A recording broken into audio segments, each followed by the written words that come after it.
ஐயா சிவாய நம்ம சொல்லுங்க. ஐயா சிவாய நமக. சொல்லுங்க ஐயா. அது ஹரியானா மாநிலத்துல ஒரு டிஜிபியா ஏஜிபி ஒருத்தர் அவரை தன்னைத்தானே தற்கொலை பண்ணிட்டாரு ஷூட் பண்ணிக்கிட்டு. அவங்க மனைவி கலெக்டரமாவா இருக்கிறாங்க. சரி, என்ன வருமானம், என்ன பந்தா, என்ன பவுசு, அவர் ஏன் சூசைட் பண்ணிட்டு ஏன் போகணும்? களி முத்திட்டு ஒன்னு புரிஞ்சுக்கோங்க. நீங்க அவர் ஏடிஜிபி வீட்டமா கலெக்டர் அவங்க கிட்ட எல்லாம் பணமா பதவியா இல்ல அவங்களுக்கு என்ன குறை? ஆனா அப்படியும் இந்த மாதிரி பண்றாங்க. இந்த மாதிரி இங்க மட்டும் இல்லைங்க, எத்தனை சம்பவம் நடந்திருக்குது, எத்தனை சம்பவம் நடந்துட்டு இருக்கு உலகம் முழுவதும். ஒண்ணு புரிஞ்சுக்கோங்க, பணம் பதவியினால இன்பம் வந்துரும், சுகம் வந்துரும், நிம்மதி வந்துரும்னு நீங்க நினைக்கிறது மகா தப்பு. போடுறீங்க. இங்க பணம் இருக்கு, பணம் இருக்கிறவனும் நிம்மதியா இல்ல, பணம் இல்லாதவனும் நிம்மதியா இல்ல. இதான் உண்மை. இதுதான் களி உலகம். புரிஞ்சுங்க. பணத்துக்காக ஏங்குறேன், அதுதாங்க ஏதோ ஒரு பிரச்சனைகள் இருக்கும். எவ்வளவு பெரிய பதவியில இருக்கட்டுங்க, பிரதமரா இருக்கட்டும், முதல்வரா இருக்கட்டும், மந்திரியா இருக்கட்டும், எல்லாத்துக்கும் ஒரு பிரச்சனைகள் இருக்கும். ஏதோ ஒரு நிறைவேறாத ஆசை மனசுக்குள்ள இருக்கும். எல்லா மனுஷனுக்கும் இருக்கும் ஏதோ ஒரு மன அழுத்தம். இது நான் சொல்லல, பகவான் சொல்றது. எங்க அப்பயும் சொல்றான் பாருங்க, மனுக்கள் தங்களுக்கு மாக்கலசல் உண்டாகும், முனக்க துரோகி உலகில் மிக உண்டாவார், மாமோக ஆசையினால் மா சண்டை ஆகி வரும், மாதாவை பிள்ளை வைப்பு நினைத்திரு. இன்னும் சொல்லிட்டு விடிய சொல்லலாம். அவ்வளவு சொல்லியிருக்காரு எங்க அப்பா. பரம்பரை சொல்லியிருக்காரு. இறைவன் சொல்றான், மனிதர்களுக்கு கலி குத்திர மன அழுத்தம் வந்துடும் மகனே. எல்லா மனுஷன் எவனா இருக்கட்டுமே, எவ்வளவு பெரிய ஆளா இருக்கட்டுமே, ஏதோ ஒரு பிரச்சனைகள் இருக்கும். புரியுதா உங்களுக்கு? அப்போ உங்களுக்கு மன அழுத்தம் இருக்கா? ஏன் உங்களுக்கு இல்லையா? எனக்கு இருக்கு. நேத்து கூட தானே புலம்புனீங்க, வீட்டுக்கு டியூ கட்ட முடியல, வீட்டுக்கு தப்பி பண்றான்னு புலம்புனீங்க. அப்புறம் எனக்கு இருக்கு. அப்ப இங்க பாருங்க, எல்லாருக்குமே நானும் இல்லைங்க, இந்த உலகத்துல மனுஷனா பிறந்துட்டாலும் இங்க பூரணத்துவம் கிடையாது. பூமியில நிம்மதி இருக்காது. ஏன்னா எங்க அப்ப பரம்பொருள் சொல்றான், பூமி துன்பத்துக்குரிய இடங்குறான். நம்ம இன்பம் நினைக்கிறோம். இன்பமே கிடையாதுங்க. நீங்க ஒரு நாள் சிரிச்சீங்கன்னா, நீங்க ஒரு நாள் விழுந்து விழுந்து சிரிச்சீங்கன்னு நீங்க வாய் விட்டு சிரிச்சீங்கன்னா, உங்களுக்கு இந்த கர்மா 10 நாள் அளவைக்கும். எழுதி வச்சுக்கோங்க, நடக்குதாலே. ஏங்க பூரணத்துவமே கிடையாது. பூமியில நிம்மதியாவே இருக்க முடியாதுங்க. அதனாலதான் பகவான் சொல்றான், அதாவது நல்ல மனிதர்களை நான் துன்பத்துக்குரியதும் இறப்புக்குரியதும் நிலையற்றதுமான இந்த உலகில் தள்ளுவதில்லைங்கிறான். மோட்சம் கொடுத்துறான் இறப்புக்கு அப்புறம் நல்ல மனிதர்களுக்கு. புரியுதா உங்களுக்கு? டிஜிபி மட்டும் தற்கொலை இவர் ஏடிஜிபி மட்டும் தற்கொலை பண்ணலாங்க. எத்தனை மக்கள் அவங்க விஷம் சாப்பிட்டு எத்தனை பேர் தற்கொலை பண்ணிக்கிறான், கிணத்துக்குள்ள விழுந்து சாவுறான். புரியுதா உங்களுக்கு? இதான் சாமி சொன்னாரு, வைரம் விழுங்கி மாழ்வார் சில பேர்கள் துயரம் பொறுக்காமல் தோயமதியிலே வீழ்வார், கீறிக்கொண்டே சாவார், கேணிக்குள்ளே வீழ்வார், கீறிக்கொண்டே சாவார். தன்னைத்தானே கலியுகத்துல வறுமை தாங்க முடியாம, மன அழுத்தம் தாங்க முடியாம இந்த மனிதர்கள் தன்னைத்தானே மாய்த்துக் கொள்வார்கள். பரம்பொருள் சொன்னது. இறைவனுடைய வார்த்தை பொய்யாகுமா? எங்க அப்பா வார்த்தை எப்படிங்க பொய்யாகும்? உங்களுக்கு எல்லாத்துக்கும் அவன் தாங்க இருக்கான். எங்க அப்பா சிவபெருமானுடைய வார்த்தை ஒரு நாளும் பொய்யாதான் சொல்றான். மனுஷர்கள் தங்களுக்கு மாக்கலசல் உண்டாகும், எல்லா மனுஷனுக்கும் மன அழுத்தம் வந்துடும், வைரத்தை ஒழுங்கி இறந்து போவானா அப்படின்னு சம்பவம் நடந்தது சொல்றாங்க. திருப்பூர்ல நடந்தது. அப்புறம் சொல்றீங்க துயரம் நாகக்கடக்கார பொண்ணு லவ் மேரேஜ் கட்டி கொடுக்க மாட்டேன்னு சொல்லிட்டாரு. அவரே வைரத்தை கொடுத்து சாக சொல்லிட்டாரு. பாத்தீங்களா? இதுல பாருங்க, அதை பத்தி பிரச்சனை இல்ல. இதெல்லாம் இங்க பாருங்க, மனுக்கள் தங்களுக்கு மாகலசம் வைரம் விழுங்கி வாழ்வாள் சில பேர்கள் துயரம் பொறுக்காமல் தோயமதியில் கஷ்டம் தாங்க கிணத்து கொடுத்து செத்துருவானா, தற்கொலை பண்ணிக்குவானா. இப்படி எல்லாம் சம்பவம் நடக்கும். இதான் கலியுகம்னாரு. அதனால இங்க ஏடிஜிபி மட்டும் இல்லைங்க, உலகம் முழுவதும் நடக்கு சம்பவம். அதனால இங்க பாருங்க, பூமியை பார்க்காதீங்க. இந்த வாழ்க்கை நம்ம ஆத்மாவை மட்டும் தான் பார்க்கணும், உடம்பை பார்க்கவே கூடாது. இந்த உடம்பு எடுத்ததே நாம கண்டிப்பா இன்னைக்கு இல்லைன்னா என்னைக்கு மரணம். பிறக்கும் பொழுதே எழுதிட்டான்.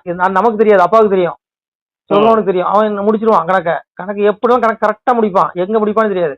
ஆனா நாம தேடுது ஆத்மாவை மட்டும் தேடணும். அப்பாட்ட இருந்து ஆத்மா எங்க இருந்து வந்தது? அப்பாட்ட இருந்து பரத்துல இருந்து வந்து ஆத்மா, பூமியில இருந்து வந்து உடல். பரத்துல இருந்து ஆத்மாவை நம்ம அப்பாட்ட கொண்டு போய் மோட்சத்துக்கு போயிட்டோம்னா விடுதலை நமக்கு. அவ்வளவுதான். எல்லா துன்பத்துல இருந்து விடுபட்டுருவோம். நாம அதை விட்டுட்டு வெந்தது வந்தாக்காவும் மனம் போல வாழ்ந்தோம்னு வச்சுக்கோங்க. கர்ம வினை ஒவ்வொரு 9 சிசிடிவி கேமரா இருக்கு மேல. உச்சி கிரகமடா உங்கள் ஒருவருக்கும் தெரியாது, என் பட்சம் உண்டால் போதுமடா, பகையில்லை என் மகனே யாருக்கும் பதறாதே, அச்சமில்லை என் மகனே ஏடு தந்தேன் உன்கையிலே, எழுத்தாணியும் கூட தந்தேன் பட்டையும் தந்தேன் நான் பகை தீர்ப்பன் பதறாதே மகனே. சிவபெருமான் சொல்றான், பிள்ளைகளை நீங்கள் செய்யக்கூடிய தப்புகளை கண்காணிக்க 9 நவகிரகங்கள் வச்சிருக்காங்க. அதான் 9 சிசிடிவி கேமரா மேல மாட்டிட்டான். அந்த 9 நவகிரகங்கள்ல இந்த மனிதர்கள் என்னென்ன தப்பு பண்றாங்களோ, ஊழல் பண்றது, லஞ்சம் பண்றது, கந்து வட்டி கொடுமை பண்றது, மக்களை வஞ்சிக்கிறது, மனசுல நீ செய்யற பாவம் கூட அதுல பதிவாகுது. அதையும் சாமி சொல்றாரு. என்ன சொல்ற, காயக்காரன் மாய சித்தம் நான் உங்கள் கண்காணா பெருவழியோன், அவரவர் செய்யும் குற்றம் உங்கள் ஆண்டினான் அறிவுறாங்கிறான். பிள்ளைகளே, நான் கண்ணுக்கு தெரியாத மறைபொருள். அப்பா வந்து கண்ணுக்கு புலப்பட மாட்டேன், ஆத்மாவுக்கு மட்டும் தான் புலப்படுவேன். அப்பா வந்து நீங்க மனசுல என்ன பாவம் செய்றீங்களோ அது வரைக்கும் பதிவாகுதுங்கிறாரு. எல்லாம் நவகிரகத்துல நீங்க மனசுல ஒரு காம இச்சையில நீங்க தவறா ஒரு பெண்ணை நினைச்சீங்கன்னு வச்சுக்கோங்க, தண்டனை இருக்கு ஆத்மாவுக்கு. அதுவும் கிரகத்துல பதிவாகுது. அதுவும் அந்த மன அழுத்தத்துக்கும் நீங்க தண்டனை அனுபவிச்சே ஆகணும், அந்த அந்த தவறான எண்ணத்துக்கும். அப்போ பிரபஞ்சத்துல அங்க பாருங்க, எவனுமே தப்ப முடியாது. அதனால சாமி சொன்னார், நீ பெரிது நான் பெரிது நிச்சயங்கள் பார்ப்போம் என்று வான் பெரிதென்று அறியாமல் மால்வார் வீண் வேதம் உள்ளவனார். யார வணங்கணும்? நீ பணங்கடி அப்பாவை மட்டும் தான் வணங்கணும், சிவனை மட்டும் தான். வணக்கத்துக்குரிய சிவன் அப்பாவை வணங்கணும் நீ. ஏன் சாமி சொல்லி என்ன அறியாமல் ஏது வகை உலகில் இல்லைங்கிறார். நான் அறியாம பிள்ளைகளே உலகத்துல எதுவும் இல்லைங்கிறார். உண்டாக்கி வைப்பதுனா உலகில் அழிப்பதும் நன்மகனே, படைக்கிறனா தான் அப்பா தான் அழிக்கிறேங்க. அப்போ என்ன படைச்சவன் தான், என்ன அழிக்கப்படுறோம் அவன் தான் அழிக்க போறான். ஆனா எப்ப அழிப்பான் என்னன்னு தெரியாது. அதனால பாருங்க, ஆத்மாவை மட்டும் நீ இதுல வந்து தற்கொலைங்கிறது இது இறைவன் முன்பே சொன்னது. கலியுகத்துல இப்பெல்லாம் நடக்கும்பா பிள்ளைகளே அப்படின்னாரு. அதனால இன்னைக்கு தினமும் நடக்குது. தடுக்க முடியுதா? யார் ஆட்சிக்கு வந்தாலும் தடுக்க முடியுதா? ஏழை எளிய மக்கள் நிறைய பேர் கடன் தொழில் தாங்க சாகுறான். இவனுக்கு தெண்ட செலவு எவ்வளவு பண்றானுங்க. இவனுக்கு ஒரு நிகழ்ச்சி நடத்துறதுக்கே எத்தனாயிரம் கோடி எவ்வளவு கோடி செலவு பண்றானுங்க. அந்த காலத்துல ஏழை எளிய மக்களுக்கு கொடுத்தா அவனாவது நிம்மதியா இருப்பான். செய்வானுங்களா? அந்த அரசாங்கம் செய்ய மாட்டான். சாமியா தான் சொன்னாரு, தெய்வ நிலம் சொல்ல முடியாத ஆட்சியை தானே ஒருத்தர் கொடுக்குறாரு. ஆனா போங்க, இவனுதான் சொல்ல முடியாதாம. ஒண்ணு புரிஞ்சுக்கோங்க, இவங்களுக்கு எல்லாம் தண்டனை நரகத்துல ஆத்மாவுக்கு அவ்வளவு இருக்கு. ஐயோ, இவனுக்கு என்ன பண்றன்னு தெரியாம வாழ்ந்துட்டு இருக்கான். இவன் நினைக்கிறான் வெறும் சிற்றின்ப முகத்துல மூழ்கி இந்த உடல் சார்ந்த வாழ்க்கை புலன் இச்சைகளை பூர்த்தி பண்றதுக்கு தான் ஓட்டுறானே ஒழிய உள்ள இருக்கிறது அழியாத ஜோதி ஆத்மாவும் தேடுறதே இல்ல. இந்த ஆத்மா உடல் விட்டு போகும்போது கூட எனக்கு தெரியாது. கொண்டு போய் நரக வேதனைங்க. ஐயோ கொண்டுருவான். நான்லாம் பாருங்க, இது நான் விளையாட்டா சொல்லல, இது நான் திட்டவட்டமா சொல்றேன். அப்பா சொன்ன வார்த்தை இது. பிரபஞ்சத்துல ஒருத்தனும் தப்ப முடியாது. 9 கிரகத்துல எல்லாம் பதிவாகுது. அதுதான் உனக்கு மறுபிறவில் ஆக்கி. இப்ப நான் இன்னைக்கு துன்பப்படுறேன்னா நான் செஞ்ச முன்வினை. சனித்து எனக்கு சுக்கிரன் நடக்கும்போது எனக்கு ஒரு நல்லது நடக்கும். குரு நல்லா இருக்கும்போது நல்லா இருக்கும். ஆனா ராகு கேது சனி பாதச்சனி 7.5 சனி அஷ்டம சனிங்களை வரும்போது ஆட்டி படைச்சிருவான். நானே நான் செஞ்சு பார்த்து அனுபவிக்கணுங்க. நீங்க செஞ்சு பார்த்து அனுபவிச்சா திறங்க விடாதுங்க. சிவபெருமா யாரையும் தண்டிக்கிறது இல்லை. எங்க அப்பா தான் சொன்னா, பிரம்மன் பைத்ததுனால் நீங்க பேசாமல் போய்விடுவீர், விஷ்ணு பைத்ததுனால் வெறியாட்டம் கண்டிப்பார், உத்திரம் பைத்ததுனால் உயிர் பிழைக்க மாட்டேப்பா, காலந்து வந்ததுனால் உங்களுக்கு கைப்பிடியாய் கொண்டு போவான், இத்தனை வருஷம் ஈசன் செய்வனாங்கிறான். அவரவர் கிட்ட கூட ஆதிமுனி என்ன செய்வேன், அடுத்திருப்ப 4 எடுத்து வருது. பிள்ளைகளை நான் உங்களை தண்டிக்கல, நீங்க செய்த பாவ கர்மவினைகள் தான் பிள்ளைகளே உங்களுக்கு தண்டிக்குதுங்க. ஆனா யார் தலையில எப்படி எழுதிட்டான்னு தெரியாதுங்க. எல்லாம் கர்மா. அதனால நம்ம தேட வேண்டிய ஆத்மாவை மட்டும் தான். உடலை பார்க்க கூடாது. இன்னைக்கு இல்லைன்னா நாளைக்கு மரணம் நிச்சயம். ஆத்மா உலகமே அழிஞ்சாலும் ஆத்மா அழியாது. அந்த ஆத்மாவுக்கு ஆக்கினை உண்டு. ஆக்கினைக்கு நம்ம ஆட்படப்படக்கூடாது. அதனால அப்பா தேடணும். அப்பா தேட மோட்சத்தை கொடுத்துரும். ஆக்கினை கிடையாது. சும்மா இந்த விளையாட்டு சொல்லுங்க. அப்பா உங்களுக்குள்ளதான ஈஸ்வர சர்வபதானம் இருக்குது. உங்க இதயத்தில் இருக்கா. நீங்க கோயில போய் உளுந்து கும்பிடாண்டா, புரண்டு கும்பிடாண்டா, தீமிதிக்கான எதுவும் உண்மையா வணங்க. உங்களுக்குள்ள தெய்வம் வேண்டி எனக்கு உபசரிப்பார் யாரும் இல்லை. காரண தெய்வம் வேண்டி எனக்கு கடன் செலுத்த யாரும் இல்லை. ஏவல் செய்யும் பிசாசாலை என் மக்கா ஈடழிந்து போனீர்களே, மகாலிங்கம் சொக்கலிங்கம் மாயமுத்து ஜோதிலிங்கங்கிறான். பிள்ளைகளே, உங்கள் குல தெய்வம் எனக்கு யாரப்பா உபசரிக்கிறீங்க? ஏவல் செய்யற இடத்துல போய் நிக்கிறீங்க. ஒருத்தனை கெடுக்கன்னா ஒருத்தன் செய்வன் வைக்கிறான், சாமியார் குறி சொல்றான், அவன் முன்னாடி போய் அவன் காலில் விடுறீங்க, அவன் சொல்றது கேட்குறீங்க. பிள்ளைகளே வழிதோடு போறீங்க. அப்பா உங்களுக்கு இருக்கு, அப்பாவை தேடுங்கிறான். உள்ள இருக்காருங்க, கோயிலுக்கே போகணும், உங்களுக்கு இதயத்திலே இருக்காரு, அப்பாவை தேடுங்க. அதெல்லாம் விட்டுட்டு சும்மா ஏன் போங்க. கோயில் அடைச்சிடலாம் எல்லா கோயிலையும். சொன்ன கோயில் அடைக்க சொல்லல பகவானே. நீங்க பூசாரிகள் காலில் போய் விழாதீங்க. ஏன் சாமியார் காலில் போய் ஏன் விழுறாங்கிற? குறி சொல்றவன் காலில் போய் விழுற, தாயத்து கொடுக்குறவன் கால்ற விழுற, செய்வனை வைக்கிறவன் கால்ற விழுற. எதுக்கு விழுற? அப்பா உனக்குள்ள இருக்காரு, அவன் காலில் விழு. உனக்குள்ள தேடு. தன்னை அறிந்து விட்டால் தலைவனி நீ அறிவாய் மகனே. என்னை எறிந்தவருக்கு ஈசன் வழி சொல்கிறேன். கண்ணாலே கண்ணாலே காணும் அப்பா வழியதுதான் மண்ணில் 3 ஆசை உங்களுக்கு மாற்றானே இருக்குதா. என்னை கண்ணாலே கண்டதுனால் கழிவீரன் மகனேங்க. 3 ஆசை உங்களுக்கு தடைகளா இருக்கு பிள்ளைகளே. மண்ணாசை பொன்னாசை படாசை 3 மாயை விட்டுருங்க. இந்த மாயை விட்டு அப்பா உங்களுக்கு கண்ணுக்கே தெரியுவாங்க.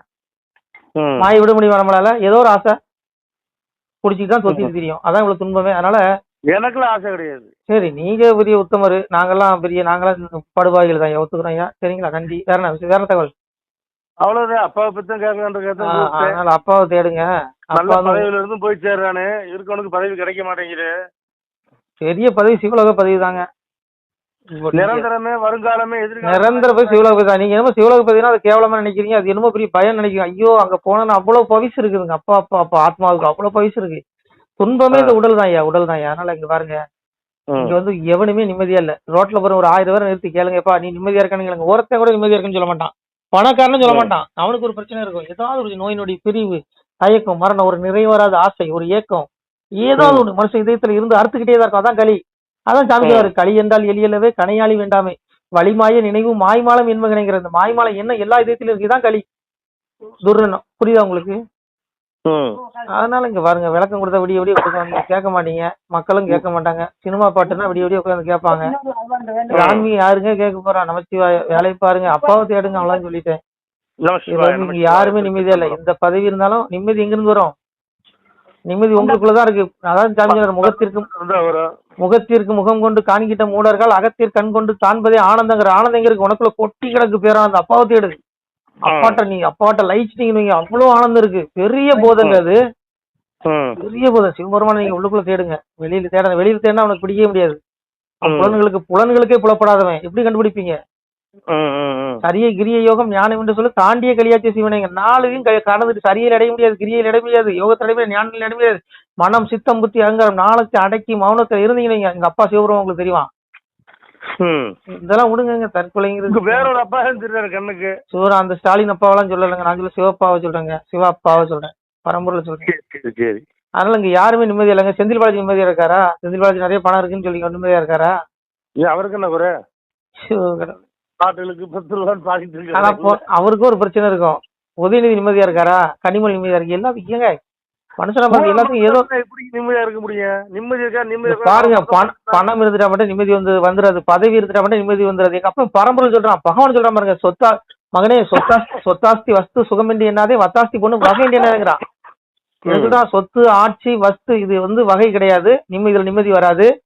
வத்தாஸ்தி பொண்ணு வகை கிடையாது. இது ஒண்ணு பின்னாடி வராது, ஆத்மா பின்னாடி. நீ செஞ்ச பாவமும் புண்ணியம் தான் வரும். பிள்ளைகளை நான் தர்மம் செய்யுங்க, முடிஞ்சளவுக்கு ₹1 பிச்சை கொடுங்க. ஏகபரா குரு பிச்சைன்னு அப்பா பேர சொல்லி கேட்கற பிள்ளைகளுக்கு பிச்சை கொடுங்க, உங்களுக்கு நிம்மதி தேடி வரும். உங்க வாழ்க்கையில் எல்லா சொல்லவும் கிடைக்கும்.